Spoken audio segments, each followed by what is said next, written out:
Dr. Sir or Sharma Sir as the same. Balapuri open group group पाली commander को अंतिम करते हुए दूसरा कमांडर एसी से सानिदुल इस्लाम अंडर सर करते हुए तीसरा commander high school Asfakul Islam के द्वारा परेड को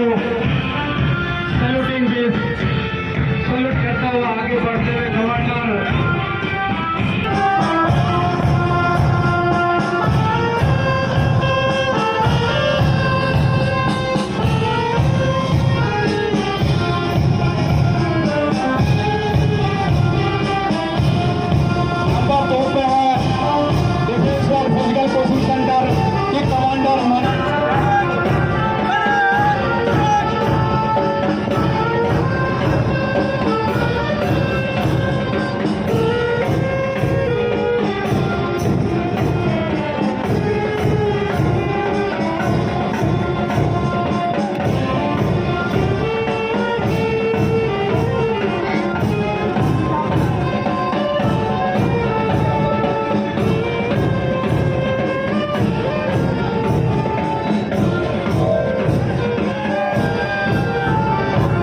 बहुत ही सुंदर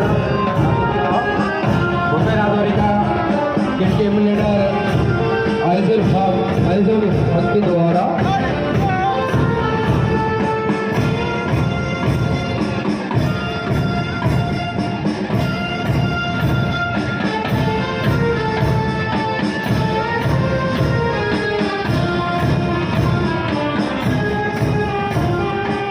बहुत ही सुंदर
জেনারেল সেক্রেটারি আরমান আলী নগরের সম্বর্ধনা সভা হলো অনেক স্যার সেক্ষেত্রে উপস্থিত আছে সেক্ষেত্রে সম্বর্ধনা জানাবো অনুরোধ করেছি সারাগণ আমি হাত সাপোর্ট দেবো সারা যথেষ্ট বয়স হয়েছে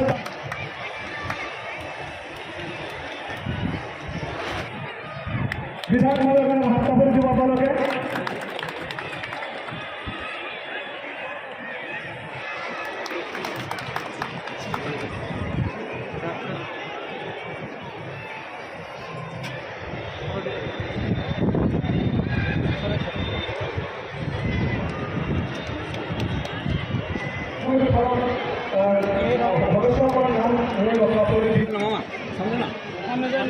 সামনে থেকে ধরুন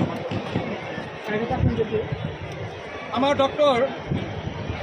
হ্যালো আমার ডক্টর নজরুল ইসলাম স্যারক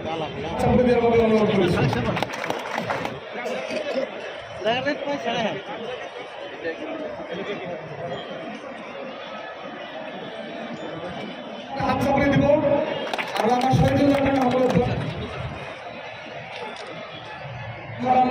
শহীদুল আছে যতীন দাস রাজু আমাকে সম্বর্ধনা জনাব হয়েছে একটা হাত চাপড়ে আপনার সকলে দিব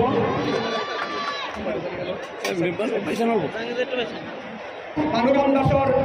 সম্বর্ধনা জনাব অনুরোধ করছো বড়দিন সরকার ইতিমধ্যে সকলে ভালো থাকুন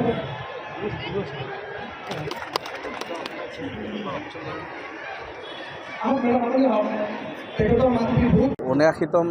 স্বাধীনতা দিৱস মই কলগাছিয়াৰ স্বাধীনতা দিৱস উদযাপনস্থলীৰ পৰা গোটেই অসমবাসী গোটেই ভাৰতবাসীক স্বাধীনতা দিৱসৰ শুভেচ্ছা জ্ঞাপন কৰিছোঁ। আজিৰ দিন আমি গোটেই ভাৰতবাসীয়ে গৌৰৱেৰে আজিৰ এই দিন উদযাপন কৰোঁ আৰু আমাৰ কলগেছত আপোনালোকে দেখিছে মহকুমা ভিত্তিত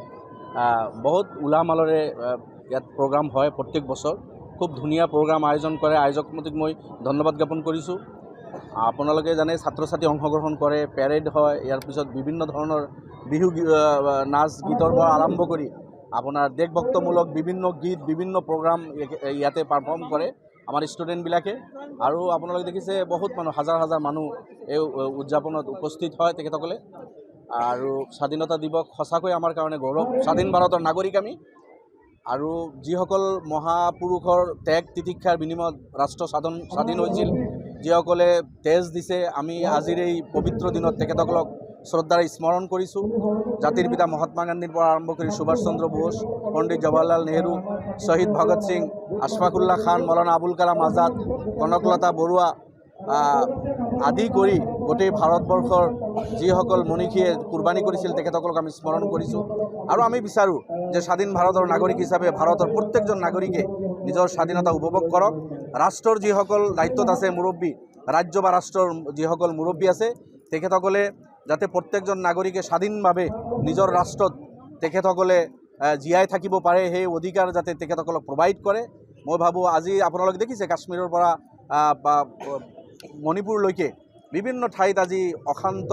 এটা পৰিৱেশ মাজে মাজে হয় আৰু আমাৰ অসমতো আপোনালোকে দেখিছে লেণ্ডলেছ মানুহখিনি যিটো দুৰৱস্থা আজিৰ এই দিনত পবিত্ৰ দিনত ভাৰতবৰ্ষৰ যে 30 কোটি জনতা স্বাধীনতাৰ 79 বছৰ পিছতো 30 কোটি ভাৰতীয় নাগৰিকৰ এতিয়ালৈকে মাটি নাই লেণ্ড নাই ভূমিহীন মানুহ ভাৰত ৰাষ্ট্ৰ আৰু ৰাজ্যবিলাকে যাতে এই ভূমিহীন নাগৰিকসকলৰ স্বাধীনতাৰ 79 বছৰ পিছত কমচে কম যাতে তেখেতসকলক থকাৰ অধিকাৰ জীয়াই থকাৰ অধিকাৰ দি তেখেতসকলক লেণ্ড প্ৰভাইড কৰে বা ভাৰতৰ প্ৰত্যেকজন নাগৰিক ল'ৰা ছোৱালী যাতে শিক্ষাৰ অধিকাৰ পায় তেনেকুৱা এটা পৰিৱেশ যাতে কৰে আৰু গোটেই ভাৰতবাসী মিলি জুলি আমি আমাৰ ৰাষ্ট্ৰখন বিশ্বৰ ভিতৰত বিশ্বগুৰু কৰিব লাগিব তাৰ কাৰণে প্ৰত্যেকজন ভাৰতীয় নাগৰিকৰ ইণ্ডিভিজুৱেলি আৰু কালেক্টিভলি আমি এফৰ্ট দিব লাগিব আৰু ৰাষ্ট্ৰ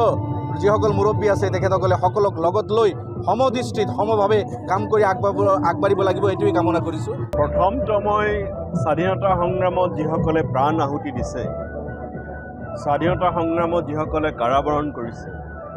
স্বাধীনতা সংগ্ৰামত যিসকলে অৱৰ্ণনীয় দুখ কষ্ট সহ্য কৰিছে সেই সকলো বীৰ বীৰাংগনাক মই নমস্কাৰ কৰিছোঁ সেইসকলৰ প্ৰতি শ্ৰদ্ধা জনাইছোঁ আজি স্বাধীনতাৰ সময়ত স্বাধীনতাৰ পিছত যেনে গণপৰিষদ গঠন হৈছিলে